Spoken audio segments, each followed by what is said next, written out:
y ojalá llegue cada vez a más personas. En esta presentación intentaremos explicar por qué este libro, que es un libro de cuentos, es un libro de experiencias guiadas.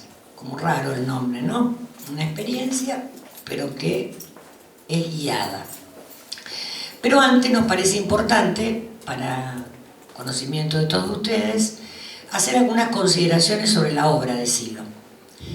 Todas las publicaciones de los libros de Sylow han sido acompañadas de conferencias donde él mismo exponía el objetivo de sus escritos y el fundamento de su pensamiento.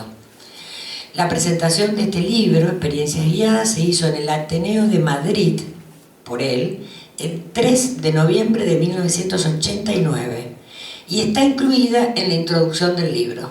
Es algo que nos parece importante, incluir estas exposiciones que él ha hecho de modo directo. También tenemos que hacer referencia a la extensión de la obra de Sylow, que apelando a presentaciones que van desde la prosa poética, el cuento corto, las narraciones, la exégesis, hasta los rigurosos ensayos, se han traducido y publicado en los principales idiomas, lenguas y dialectos en todo el mundo, desde el aymara y el quechua, pasando por todas las lenguas europeas, hasta el malayo, el tamil o el mongol. No es algo tan usual que un escritor, un pensador de estos lugares del mundo, de Latinoamérica y de Argentina, tenga su obra tal alcance y tal difusión que se plasma en ediciones y traducciones. La obra de Sylow sobrepasa los límites de un escritor. Su pensamiento, plasmados en los campos de la psicología, la filosofía, la historia, la antropología, la literatura y la espiritualidad, presenta un panorama verdaderamente maravilloso que estimula, eso es lo más interesante, estimula el pensamiento, fortalece el corazón, algo que también es muy bienvenido y oportuno en este momento, e inspira, sobre todo, inspira acciones de cambio y transformación en este turbulento mundo. El libro Experiencias Guiadas, como les decía antes, fue escrito en 1980, corregido en 1988 y presentado por él en el 89 en Madrid. Ya en su primera edición, J. Balinsky lo prologa y nos parece oportuno compartir algunos fragmentos de este prólogo. Y dice así: este libro está dividido en dos partes. La primera, llamada Narraciones, es un conjunto de 12 cuentos y constituye el cuerpo principal. Es la parte más densa y compleja. La segunda, bajo el título Juegos de Imágenes, consta de 9 descripciones más sencillas, pero también más ágiles que las de la primera parte. Este material se puede considerar desde diferentes puntos de vista. El más superficial, cuando uno toma contacto con el libro, nos muestra una serie de relatos breves con final feliz. Eso ya es interesante. Pero estos tienen el carácter liviano de los borradores que se realizan como práctica y solo a modo de divertimento. Según esta apreciación, se trata de simples ejercicios literarios. Otro enfoque, que es el que nosotros tenemos sobre esta obra, revela a esta obra como una serie de prácticas psicológicas apoyadas en formas literarias. Esto queda mejor aclarado en las notas ampliatorias que están al final del libro. Conocemos narraciones de todo tipo. Hay narraciones escritas en primera persona. Esa primera persona habitualmente no es la del lector, sino la del autor. Pero en este libro sí lo corrige tan antigua descortesía, haciendo que la ambientación de cada cuento, y esto es muy diferente, muy significativo, sirva como marco para que el lector llene la escena con él mismo y sus propias ocurrencias. Colaborando con estos ejercicios literarios, aparecen en los textos unos asteriscos. Estos asteriscos marcan pautas y ayudan a introducir mentalmente las imágenes que convierten a un lector pasivo en actor y coautor de cada descripción. Esta originalidad permite a su vez que una persona lea en voz alta, marcando esas interrupciones mencionadas, y que otras, escuchando, imaginen su propio nudo literario. Tal cosa que en estos escritos es la tónica, en otros más convencionales destruiría toda secuencia argumental.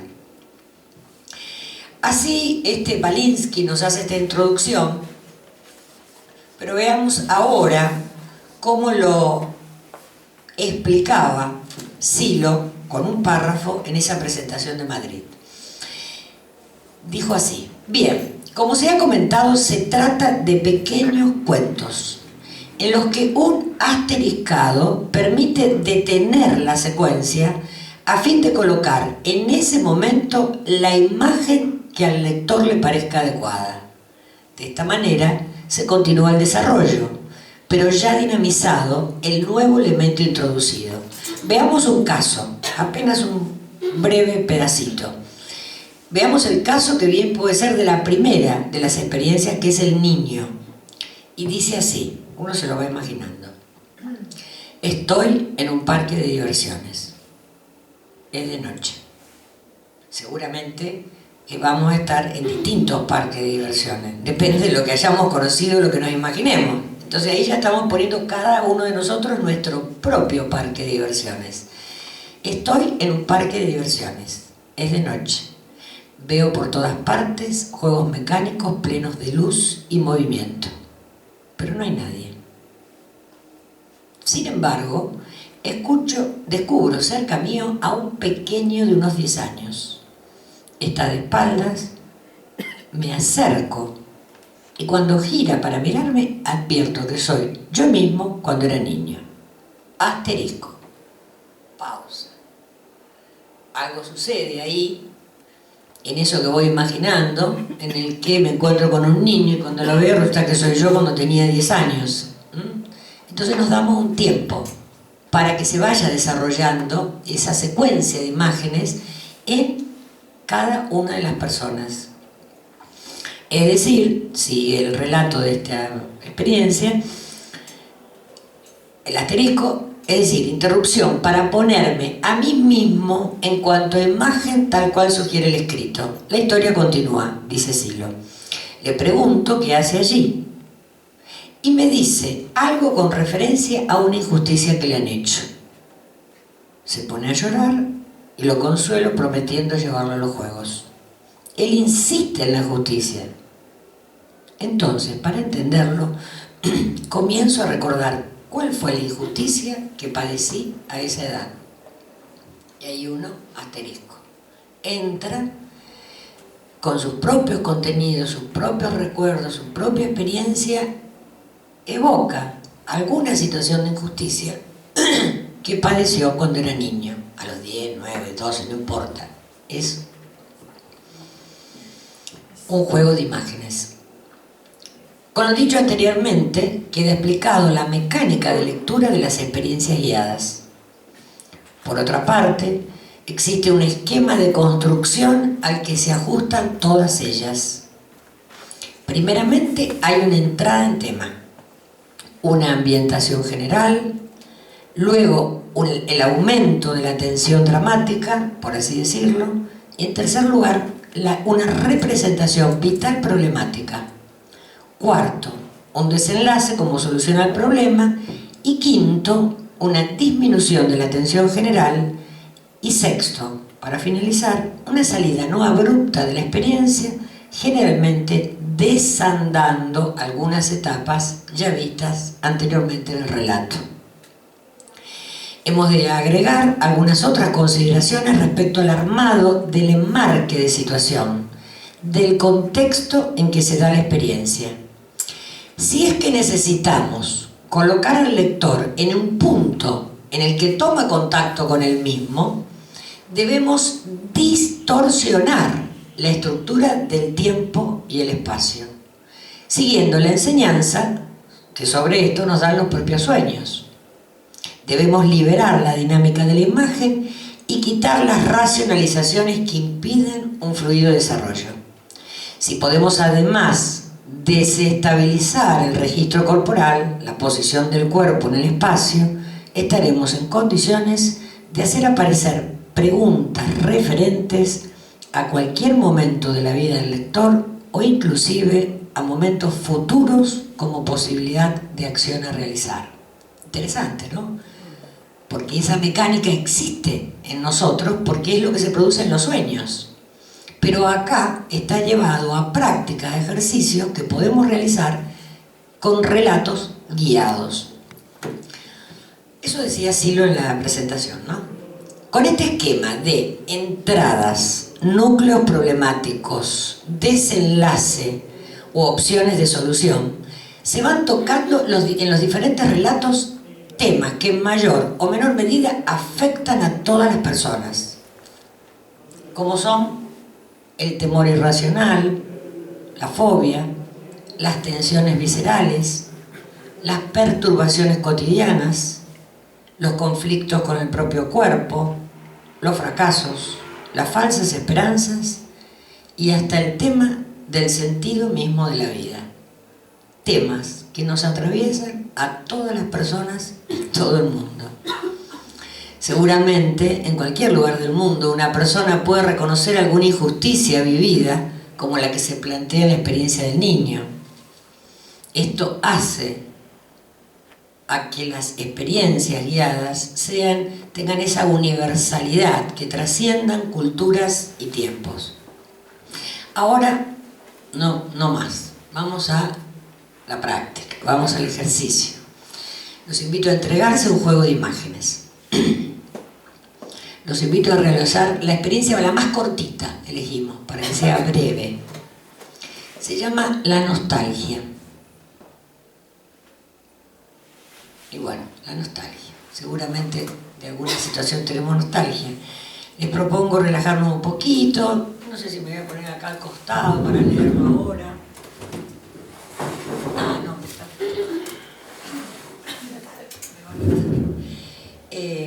Bueno, los invito a ponernos cómodos. En lo posible cerrar los ojos, solo para ver mejor esas imágenes que se nos van proponiendo. Nos encontramos con nosotros mismos, con las cosas que nos han pasado, con nuestro sentir. Vamos entrando así, en una disposición, como cuando éramos niños y nos leían un cuento y disfrutábamos.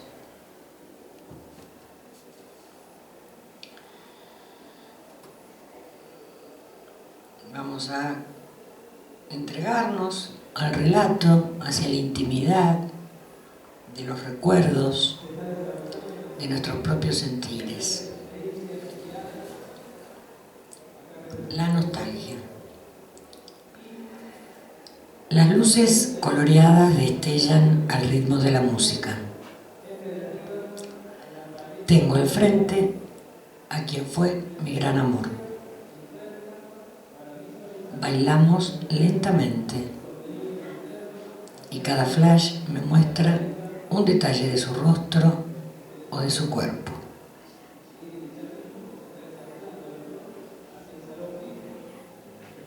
¿Qué falló entre nosotros? Tal vez el dinero. Tal vez aquellas otras relaciones. Tal vez aspiraciones diferentes.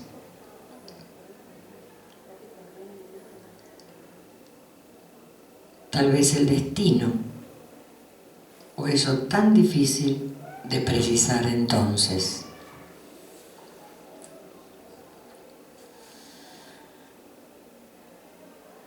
Bailo lentamente, pero ahora con quien fue ese otro gran amor. Cada flash me muestra un detalle de su rostro o de su cuerpo.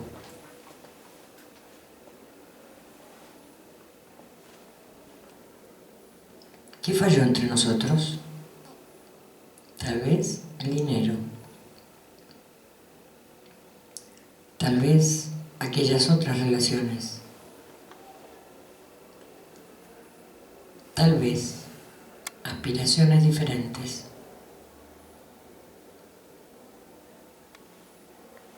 Tal vez el destino o eso tan difícil de precisar entonces.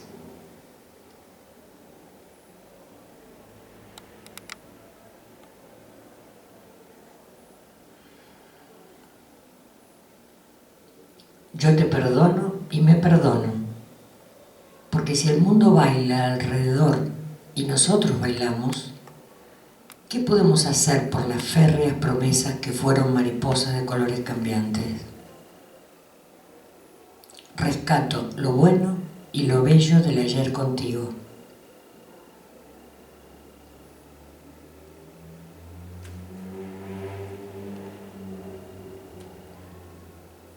Y también contigo.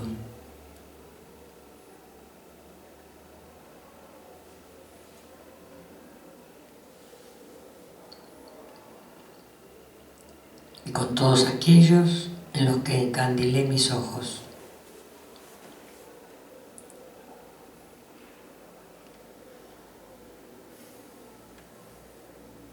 Ah, sí, la pena, la sospecha, el abandono, la infinita tristeza y las heridas del orgullo son el pretexto.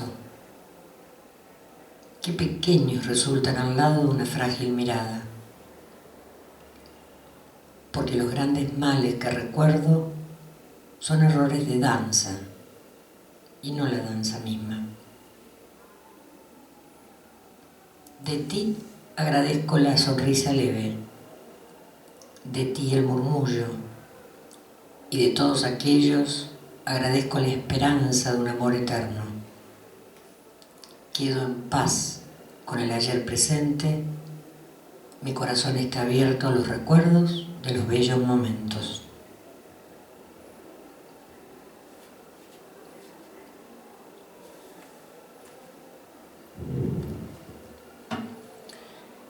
Y entonces, con el corazón abierto a los recuerdos de los bellos momentos, damos fin a este relato, que es una experiencia. En este ejemplo es evidente que no podemos borrar los recuerdos. No podemos borrar de esos que encandilamos nuestros ojos, pero sí podemos, a través de un juego de imágenes, quizás modificar la mirada y el sentir que hoy tenemos sobre ellos, liberándonos de cargas negativas. Como vemos, estas narraciones y juegos de imágenes, utilizando la técnica del cuento corto, sirven al lector en el ordenamiento y orientación de situaciones de su vida, convirtiéndose en verdaderas experiencias guiadas. Esta particularidad es la que hace que resulten ser una serie de prácticas psicológicas apoyadas en formas literarias.